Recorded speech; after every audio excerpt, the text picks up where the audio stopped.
हरिओम. आज बुधवार 19 जून 2024.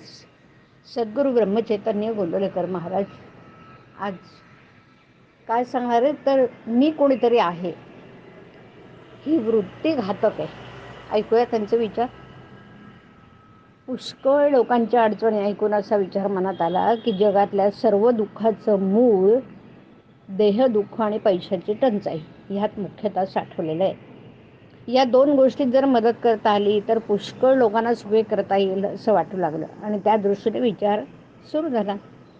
पैशाचा विचार करता असं दिसलं की आपण लंगोटी घातलेले, जवळ पैसा नाही आणि त्याचं लोभही नाही.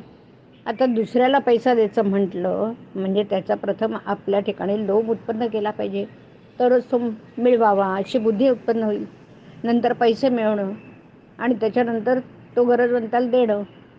पण हे करणं वाटतं तितकं सोपं नाही. कारण दुसऱ्याला देण्याकरता पैसा मिळवावा म्हणून जो लोभ प्रथम आपल्या ठिकाणी उत्पन्न केला तोच पैसा सोडताना आपल्या आड येईल आणि दुसऱ्याला पैसा देण्याची वृत्ती किंवा जी बुद्धी आहे ती मारेल. म्हणजे परिणाम असा होणार की दुसऱ्याला पैसा तर देता आला नाहीच, पण आपल्या ठिकाणी मात्र आधी नसलेला पैशाचा लोभ उत्पन्न झाला. यात दुसऱ्याचं काम तर नाहीच आणि स्वतःचं मात्र नुकसान झालं. आता दुसरी बाब देहदुःखाची.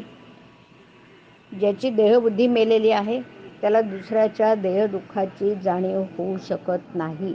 म्हणजे दुसऱ्याचे देहदुःख नाहीसे करावे अशी बुद्धी होण्याकरता स्वतःच्या ठिकाणी देहबुद्धी